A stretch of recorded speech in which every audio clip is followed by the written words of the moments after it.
Employees would still lose money. Kathy, how's that possible?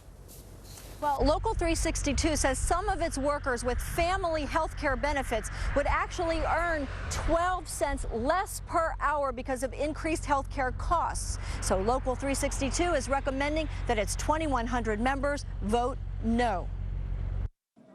One by one, Walt Disney World's 12,000 union workers are voting for a new contract that would affect 20,000 workers here. The contract offer includes 3% raises almost across the board. Some would get slightly more, some slightly less.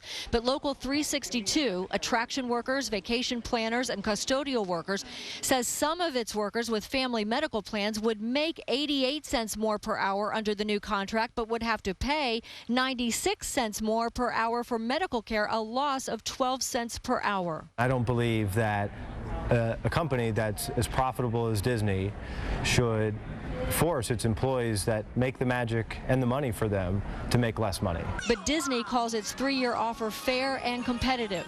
The two sides have been negotiating for 3 months. In all, 3 unions are recommending members vote against the plan. 1 union is neutral, and the other 2 are recommending yes votes. The 2 which support Disney's contract offer are the highest paid workers who'd gain the most from 3% raises, and the lowest paid who'd get up to 4% raises.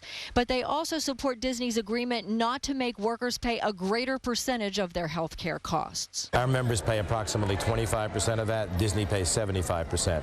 It was very important for us to keep that kind of a ratio. And the vote ratio could be close. The votes will be counted after 7 o'clock tonight. The unions here have never gone on strike. They say they came close 6 years ago, but that word is not even being used today, even if the two sides don't strike a deal tonight. Reporting live at Walt Disney World, Kathy Bellich, Channel 9 Eyewitness News. Trade Council Union, the contract has been voted down.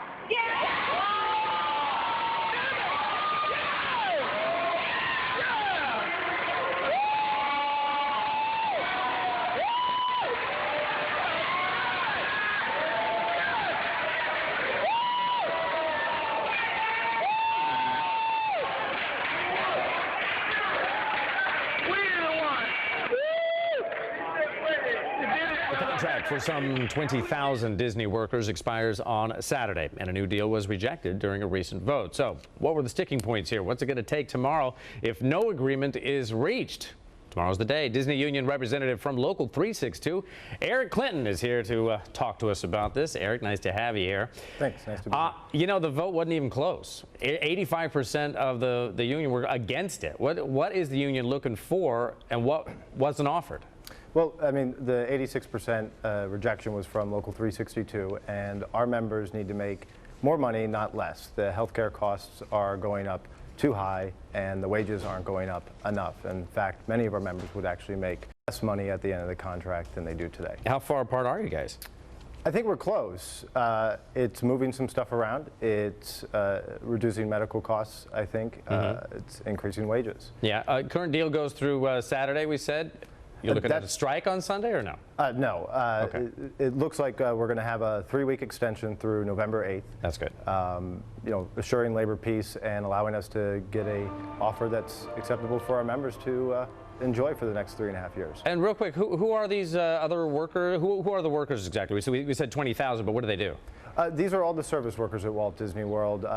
You know, anything from a housekeeper to a cook to a bellman or a ticket taker. My union specifically represents custodial attractions and ticket sellers. Okay, so what I was going to get to, though, is if, you know, now we have a 3-week extension, that's good, and hopefully negotiations are ongoing, but if you know, God forbid, a strike does come down at the road, it could get ugly, right?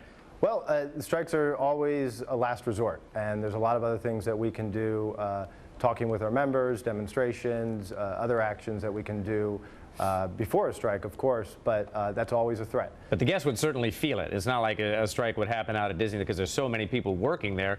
You maybe not notice it if the strike is going on with some of the background people, but you would definitely feel it if you guys go on strike. Absolutely. I mean, the rides don't run without our members. Right. The toilets don't get cleaned without our members, and the tickets don't get sold. Yeah. Okay. No, me neither. Yeah.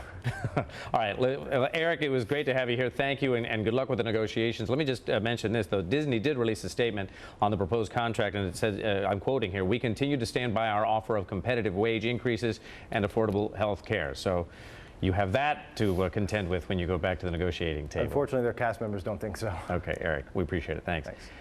First break for 9 with the thing.